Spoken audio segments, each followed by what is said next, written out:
Bharatiya Janata party के वरिष्ठ नेता, senior national spokesperson, member of parliament doctor Sambit Patra ji, मैं आग्रह करूंगा आप आज के प्रेस कॉन्फ्रेंस को संबोधित करें। संबित जी। धन्यवाद गुरुजी, और धन्यवाद सभी पत्रकार महोदय जो आज रविवार के दिन भी आप लोग यहां उपस्थित हुए हैं। जैसा कि बताया गया, एक अत्यंत ही महत्वपूर्ण प्रेस कॉन्फ्रेंस है। विगत कुछ वर्षों से हम देख रहे हैं कि ऑपोजिशन, खास करके कांग्रेस पार्टी, राजद, आरजेडी इत्यादि जिस प्रकार से झूठे तरीके से, भ्रामक तरीके से संवैधानिक संस्थाओं पर हमला बोल रही है, ये कहीं न कहीं भारत के स्टेचर को कम करने की एक साजिश है, एक कोशिश है। कल भी हमने देखा कि राजद के नेता, आरजेडी के नेता और नेता प्रतिपक्ष बिहार के तेजस्वी यादव ने एक प्रेस कॉन्फ्रेंस किया, और प्रेस कॉन्फ्रेंस का मूल उद्देश्य था कि शुक्रवार के दिन, 1 अगस्त के दिन, चुनाव आयोग ने, इलेक्शन कमीशन ने SIR के पश्चात जो बिहार में इलेक्टरल रोल जारी किया था, उसको लेकर एक भ्रम फैलाने की कोशिश तेजस्वी यादव ने किया। तेजस्वी यादव जी ने कहा कि इस इलेक्टोरल रोल में, जिसे कि चुनाव आयोग ने अभी जारी किया है, मेरा नाम नहीं है, और चूंकि मेरा नाम नहीं है, क्या मैं इस बार बिहार के चुनाव में भाग ले पाऊंगा? आप सोचिए, नेता प्रतिपक्ष का यह ऐलान कि मैं इस बार बिहार की चुनाव में भाग इसलिए नहीं ले पाऊंगा क्योंकि चुनाव आयोग ने मेरा नाम इलेक्टोरल रोल से काट दिया है, बिहार के इलेक्टोरल रोल में मेरा नाम नहीं है। और उस समय उन्होंने अपना मोबाइल चालू किया और इस पूरे विषय को सिद्ध करने के लिए उन्होंने कहा कि मैं अभी आपको अपना एपिक नंबर दूंगा। ये एपिक नंबर को आप डाल के वेबसाइट पे देखिए, क्योंकि रूल होता है कि एपिक नंबर को जब हम वेबसाइट में डालते हैं तो हम किस क्रम संख्या पर हैं, और पूरा का पूरा एपिक कार्ड हमारा निकलकर सामने आता है। तो सारे जनता के सामने, मीडिया के सामने उन्होंने जो एपिक नंबर प्रेस कॉन्फ्रेंस में तेजस्वी यादव जी ने दिया, वो एपिक नंबर है, मैं उसे दोहराता हूं, RAB 2916120, RAB 2916120। यह नंबर उन्होंने मोबाइल में भी वेबसाइट पे डाला और कहा, देखिए ये मेरा एपिक नंबर है और इस पर कहीं भी मेरा नाम नहीं आ रहा है, अर्थात मेरा नाम काट दिया गया है। अब मैं बिहार में वोटर नहीं हूं। लोकतंत्र खतरे में आ गया है। गरीब और वंचितों को किस प्रकार से चुनाव आयोग और NDA की सरकार अपने चुनावी अधिकारों से, मतदान के अधिकारों से वंचित रख रही है, इस प्रकार से एक प्रेस कॉन्फ्रेंस किया। मगर उसके बाद जो हुआ वो चौंकाने वाला विषय है। उसके बाद चुनाव आयोग ने और पटना के DM, district magistrate doctor Tyagarajan ने पूरे सच्चाई को सामने जस का तस रख दिया। उन्होंने कहा, तेजस्वी यादव जी झूठ बोल रहे हैं। तेजस्वी यादव जी का नाम और तेजस्वी यादव जी का एपिक नंबर मौजूद है, और SIR के सघन प्रयत्न के पश्चात जो इलेक्टरल रोल बिहार में जारी हुआ है, उसमें तेजस्वी यादव जी का नाम कटा नहीं है। और उन्होंने कहा कि दीघा विधानसभा में उनका नाम एनरोल्ड है, वर्तमान में नाम पोलिंग स्टेशन नंबर 2004 में है, library building, animal science university, serial number 416 पे है, सीरियल नंबर 416 पे है। मगर उसके बाद जो कहा वह चौंकाने वाला विषय था। चुनाव आयोग ने कहा, जो एपिक नंबर डालने से तेजस्वी यादव जी का यह पूरा का पूरा पर्ची सामने निकल कर आता है और 416 क्रमांक पे वह वोटर लिस्ट पे मौजूद है, वह एपिक नंबर वही एपिक नंबर है जो उन्होंने 2020 के अपने हलफनामे में, नॉमिनेशन के अपने एफिडेविट में डाला था, और उसी एपिक नंबर के आधार पर 2020 का पिछला विधानसभा का चुनाव भी लड़ा था और वो एपिक नंबर है, मैं पढ़ देता हूं, RAB 04562228, RAB 04562228। ये 2 एपिक नंबर हो गए। एक एपिक नंबर जो तेजस्वी यादव जी ने पढ़ा, मोबाइल से पढ़ा, बकायदा अपने वोटर आईडी कार्ड से पढ़ा, और वो एपिक नंबर है RAB 2916120, और एक चुनाव आयोग ने पढ़ा, और एक पहले तेजस्वी यादव ने अपने ही हलफनामे में भरा हुआ था 2020 में। 2015 से 2025 तक वही उनका एपिक नंबर था, और वो नंबर था RAB 04562228। आप बताइए, ये दो एपिक कार्ड नंबर कैसे हैं तेजस्वी यादव जी के पास? क्या तेजस्वी यादव के पास 2 वोटर आईडी कार्ड थे? क्या तेजस्वी यादव जी के पास, मैं कैमरे में नजर मिलाकर, मुझे पता है तेजस्वी जी आप टीवी देख रहे हैं, और मुझे यह भी पता है बगल में राहुल गांधी जी बैठे होंगे एटम बॉम्ब लिए हुए, आप दोनों बैठे हुए हैं, मैं दोनों से निगाह मिला के पूछ रहा हूं, क्या तेजस्वी यादव जी आपके पास 2 वोटर आईडी कार्ड है? ये जघन्य अपराध, ये भारत के लोकतंत्र और चुनाव आयोग के साथ खिलवाड़ किसने किया है? मैं तो आज पूछना चाहता हूं, सुबह इतनी काली है, सुबह इतनी काली है तो रात का आलम क्या होगा? सर्वोच्च नेता के हैं 2 एपिक कार्ड, तो कार्यकर्ता का हाल क्या होगा? सुबह इतनी काली है तो रात का आलम क्या होगा? सर्वोच्च नेता के हैं 2 एपिक कार्ड, तो कार्यकर्ता का हाल क्या होगा? क्या इसीलिए ये SIR से डरते हैं? जब इनके सर्वोच्च नेता टीवी पर आकर दिखा रहे हैं कि देखो मेरे 2 एपिक कार्ड नंबर है, तो सोचिए आरजेडी के, कांग्रेस के ये तमाम लोग जो आदी हो गए थे बूथ लूटने के, जो तमाम लोग आदी हो गए थे गुंडागर्दी के आधार पर वोट पाने के और चुनाव जीतने के, क्या इन्होंने ये 2 वोटर कार्ड, फर्जी वोटर कार्ड इत्यादि बना करके जो रखा हुआ था, कहीं उनके पूरे खेल पे पानी तो नहीं फिर गया है? आज ये सवाल हिंदुस्तान उनसे पूछता है। अब कुछ तस्वीरों के माध्यम से और हलफनामों के माध्यम से मैं यहां सत्य आपको दिखाने वाला हूं। ये मैं 2 आपको दिखा रहा हूं जो इलेक्टरल रोल में एनरोलमेंट होता है और जिसमें एपिक कार्ड नंबर होता है। ये 2020 का आप इलेक्टरल रोल बिहार का देख सकते हैं, और 2020 में भी विधानसभा के चुनाव हुए थे। 2020 में भी आपके तेजस्वी यादव जी चुनाव लड़े थे, विधायक बने थे। 2025 का भी आप देख सकते हैं इलेक्टरल रोल, जिसमें अभी जो जारी हुआ है, दोनों में इस कोने पे आप एपिक कार्ड नंबर देख सकते हैं। आप देखिए 2020 और 2025 का एपिक कार्ड नंबर एक ही है, और वो एपिक कार्ड नंबर जैसे मैंने पढ़ा RAB 04562228, एपिक कार्ड नंबर जो होता है वो 10 डिजिट नंबर होता है। उसमें लेटर्स और नंबर मिलके 10 की संख्या होनी चाहिए। ये 10 की संख्या है। Election photo identity card number epic का अर्थ होता है election photo identity card number, और वो नंबर आप दोनों में देख सकते हैं, 20 और 25 में एक ही है। किंतु तेजस्वी यादव जी ने एक नया नंबर अपने ही वोटर कार्ड का दिखाया, और जो दिखाया वह भी हम साथ लेके आए हैं, वह भी आपको अभी हम दिखाने वाले हैं। आप बताइए कि किस प्रकार की धांधली यहां चल रही है।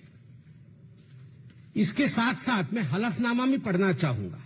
पहले हलफनामा पढ़ूंगा, फिर आपको ये तस्वीर है, जिस तस्वीर में अलग एपिक नंबर था, जिसका नंबर है RAB 2916120, जो गलत नंबर बताया गया था। कल प्रेस कॉन्फ्रेंस में जो बताया गया था वो वोटर आईडी कार्ड देखिए आप।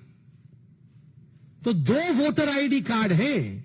एक वोटर आईडी कार्ड जो मैंने आपको दिखाया और वह एपिक कार्ड के साथ यह है, और दूसरा वाला यह है जिसमें दूसरे एपिक कार्ड नंबर का जिक्र कल तेजस्वी जी कर रहे थे। यह है तेजस्वी यादव की हकीकत। इसमें से सच कौन, इसमें से झूठ कौन? तेजस्वी यादव 2 जगह वोट डालते थे। आप सोचिए तो इनके कार्यकर्ता क्या करते होंगे। और ये जो तिलमिलाहट है, ये इसी कारण से तिलमिलाहट है। 2015 और 2020 दोनों के चुनाव के हलफनामे, नॉमिनेशन पेपर और एफिडेविट में लेके आया हूं। मैं 2020 को, क्योंकि बहुत कम समय के अंदर हमें इसे समाप्त भी करना है, मैं 2020 का हलफनामा पढ़ देता हूं। आप देख लीजिए अच्छे से, यह हलफनामा है। मैंने इसको दूसरे पेज में अच्छे से टाइप कराया है ताकि मैं बिना चश्मे के भी अच्छे से पढ़ सकूं। इसमें कोई संदेह मत रखिए, ये जो लिखा हुआ है मैं इसको अच्छे से पढ़ सकूं, इसलिए सेकंड पेज में टाइप किया है मैंने बड़े से। 2020 का हलफनामा। मैं विधानसभा के निर्वाचन के लिए 128 राघोपुर विधानसभा निर्वाचन क्षेत्र से अभ्यर्थी के रूप में निम्नलिखित को नाम निर्दिष्ट करता हूं। अभ्यर्थी का नाम तेजस्वी प्रसाद यादव, पिता का नाम लालू प्रसाद, उनका डाक का पता 208 कौटिल्य नगर, एमपी एमएलए कॉलोनी, पोस्ट बीवी कॉलेज, जिला पटना। उसका नाम 181 दीघा सामान्य, ये सीट का नाम है, 181 दीघा सामान्य। विधानसभा निर्वाचन क्षेत्र की निर्वाचक नामावली के भाग संख्या 160 में क्रम संख्या 511 पर प्रविष्ट है। आप देखिए, क्रम संख्या 511 पर भाग संख्या 160 पर प्रविष्ट है। मेरा नाम सुबोध कुमार है, जो मतलब इन्होंने इनका नाम प्रपोज किया है, और उसमें जो क्रम संख्या और इत्यादि मैंने बताया, आप देखिए 511 आप देख सकते हैं, और उसके बाद जो एपिक कार्ड नंबर है वह भी आप देख सकते हैं। एपिक कार्ड नंबर वही है जो चुनाव आयोग ने कहा हलफनामा में उन्होंने भरा हुआ है। बार बार मैं इस एपिक कार्ड नंबर को पढ़ रहा हूं। आप सोचिए, ये 2020 के हलफनामे में तेजस्वी यादव जी ने जो एपिक कार्ड नंबर दिया, कल उन्होंने खुद आकर प्रेस कॉन्फ्रेंस करके उसे नकार दिया कि ये मेरा एपिक कार्ड नंबर नहीं है। तो क्या आपने गलत हलफनामा दिया था? Did you file a wrong nomination paper? Did you lie under oath during filing nomination? Nomination के समय oath होता है। क्या आपने वहां झूठ बोला और वहां गलत तथ्य आपने परोसा है?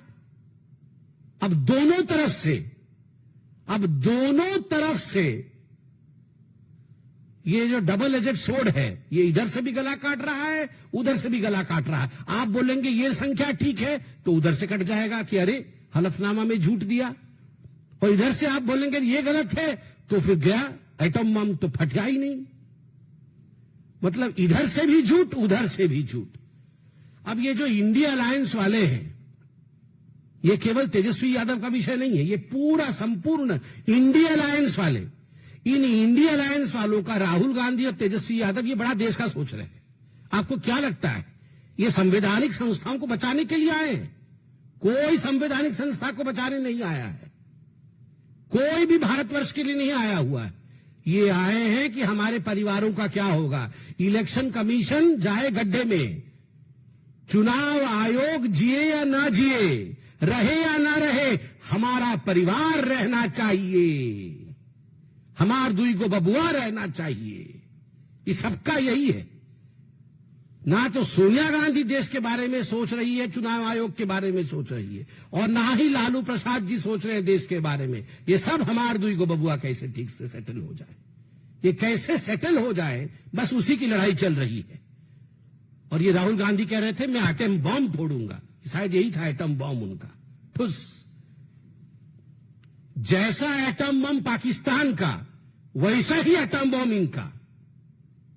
ना एटॉम बॉम्ब की धमकी से भारत की लोकतंत्र डरती है पाकिस्तान से, और ना ही भारत का लोकतंत्र डरता है ऐसे ठुस एटम बॉम्ब से जिसको पकड़ पकड़ के राहुल गांधी घूम रहे हैं।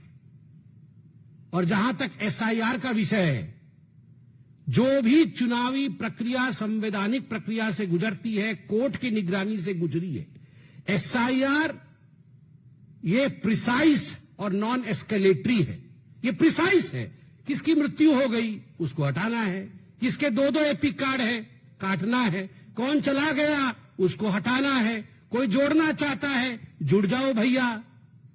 ये प्रिसाइज है और नॉन एस्केलेटरी, लड़ाई झगड़ा नहीं। आपके बीएलए है, बूथ लेवल एजेंट, आपको दिक्कत है बीएलए जाके बीएलओ को कंप्लेंट करे।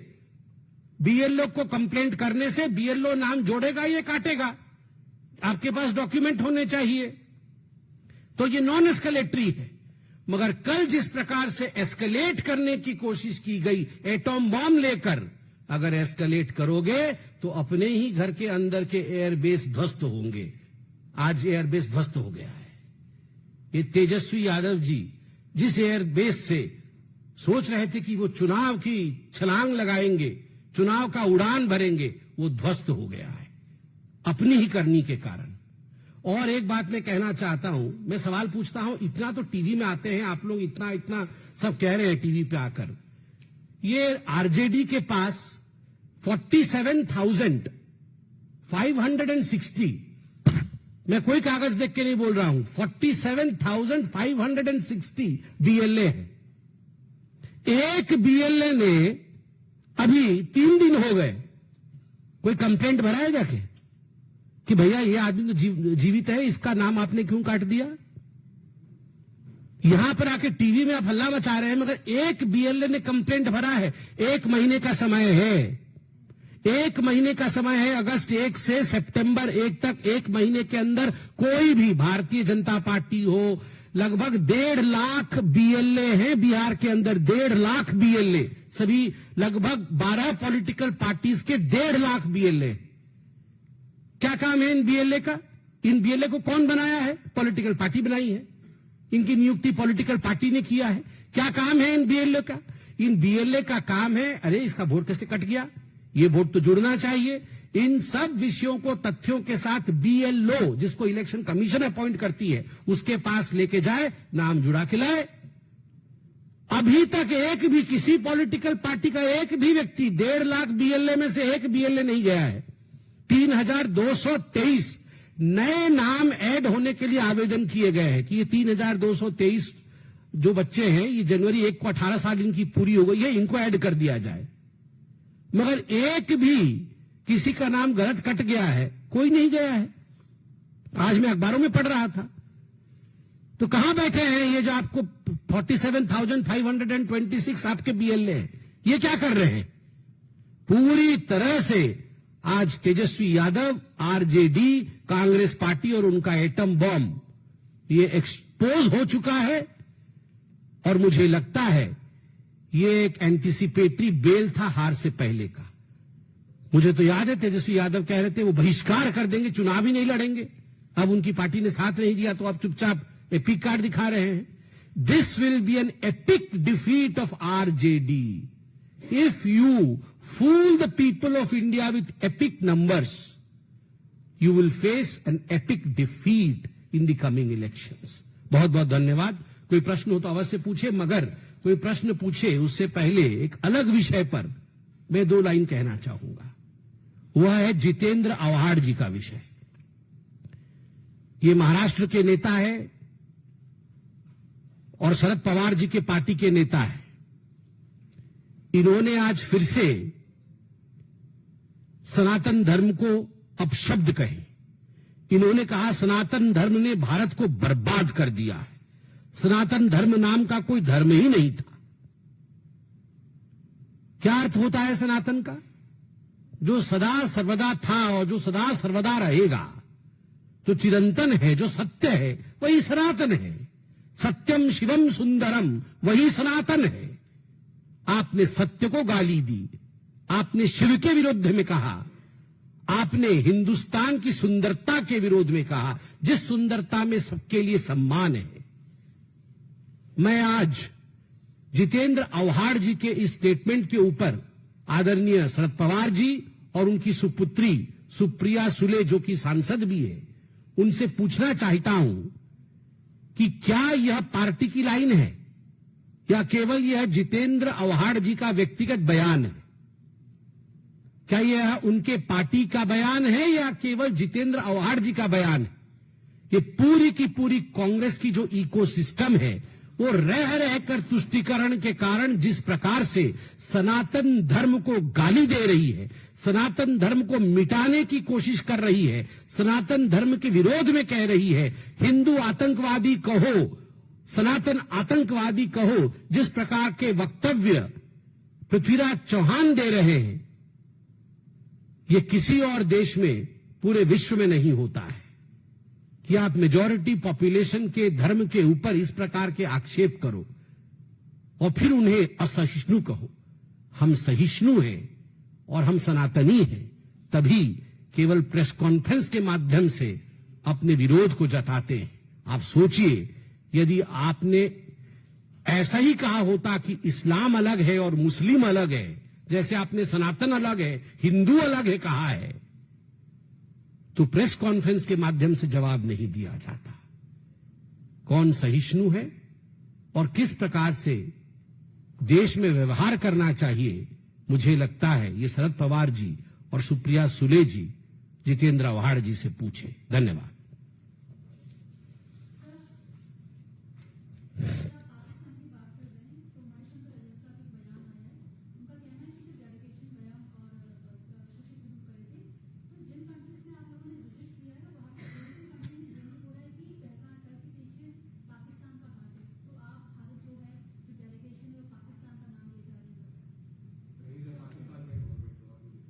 क्या बोल रहे हैं?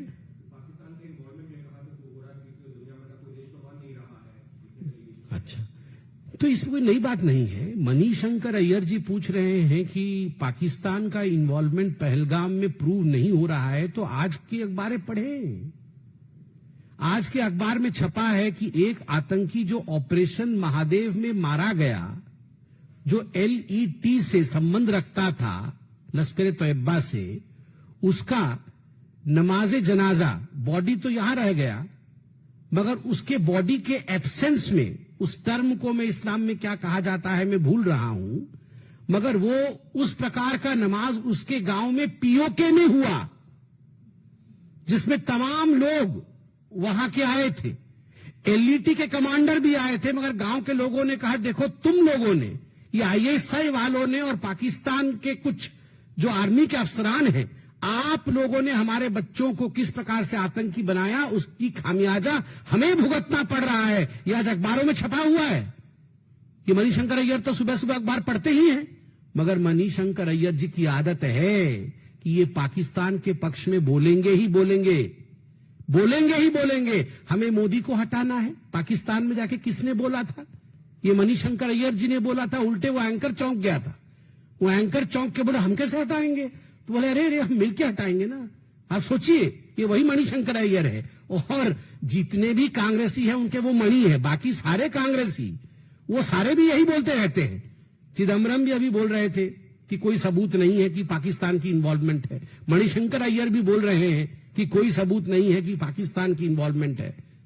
तो सारे कांग्रेसी ऐसे ही हैं, तभी तो ये पाकिस्तान में हीरो हैं, तभी तो और कल तो वो बिलावल भुट्टो बोल रहे थे कि हमारे लोग भारत के सदन में बैठे हुए हैं, we have our own people sitting in the parliament of India. तो कौन है वो उनके अपने लोग जो भारत के सदन में बैठे हुए हैं? यही वो लोग हैं, यही वो लोग हैं जो कहते हैं कि पाकिस्तान की इन्वॉल्वमेंट का कोई सबूत नहीं है। वो हिंदुस्तान के पार्लियामेंट में बैठे हुए हैं। राहुल गांधी जी बताइए कौन है वो लोग?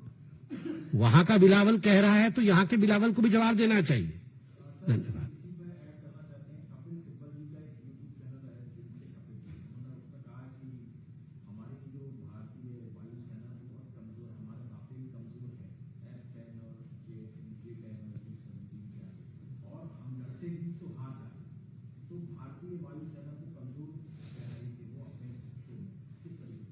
नहीं, आपने क्या बताया? कपिल सिब्बल जी के यूट्यूब का नाम क्या है? दिल से पाकिस्तानी क्या? दिल से कपिल, अच्छा। ये कपिल सिब्बल जी के यूट्यूब का नाम तो मैंने सोचा कि दिल से पाकिस्तानी ऐसा है करके। आपने अभी से ठीक कर दिया कि दिल से कपिल है। कौन कपिल सिब्बल जी को सीरियसली लेता है? कांग्रेस जैसे नॉन सीरियस प्लेयर भी अब कपिल सिब्बल जी को सीरियसली नहीं ले रही है, तो मुझे लगता है कपिल सिब्बल जी के बारे में बोलने की कोई आवश्यकता नहीं है। जिसने कांग्रेस को छुआ है, जो कांग्रेस में एक बार रहा है या जो कांग्रेसी मनस्थिति का है, वो सारे लोग कभी न कभी इस प्रकार का बयान जरूर देते हैं जो पाकिस्तान के समर्थन में होता है और भारत के विरोध में होता है। मुझे लगता है कपिल सिब्बल जी को बोलिए जरा अपना यूट्यूब चैनल लेके कभी पाकिस्तान जाएं और कौन कौन से एयर बेसेस ध्वस्त हुए हैं इत्यादि इत्यादि, वो स्वचक्षु से देख के आए, वहीं मिलेगा सबूत उनको। ये भारत में बैठ के बढ़िया बढ़िया यहाँ खाना पीना खा के भारत के वायुमंडल में भारत के खिलाफ कहना बहुत आसान है। इनको जरा पाकिस्तान भेजिए।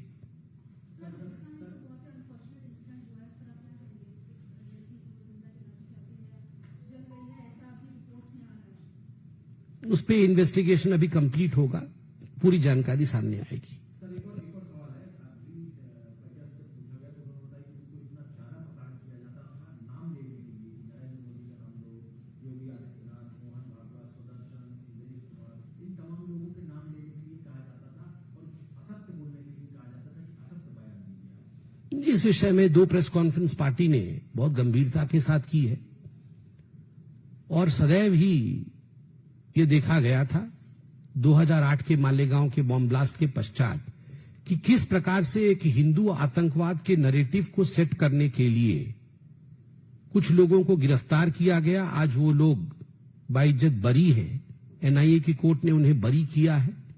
तो स्वाभाविक रूप से बहुत सारे लोगों के नाम को लेने के लिए प्रताड़ित भी किया गया था। इन सारे लोगों को, 7 लोगों को प्रताड़ित किया गया था। उसके विषय में हमने बारंबार कहा है और उसका नतीजा रहा कि हिंदुस्तान की जनता ने कांग्रेस पार्टी को आज सत्ता से बाहर किया है, क्योंकि कांग्रेस पार्टी की यही तुष्टीकरण की राजनीति, जिसमें सनातन और हिंदू धर्म को कहीं न कहीं नीचे दिखाना, हिंदू आतंकवाद के संवाद को स्थापित करना पूरे विश्व में, ये राहुल गांधी से लेकर सोनिया गांधी से लेकर तमाम नेताओं में है और अंत में सत्यमेव जयते ही होता है। सत्य की जीत हुई है। धन्यवाद। आपका बहुत बहुत आभार।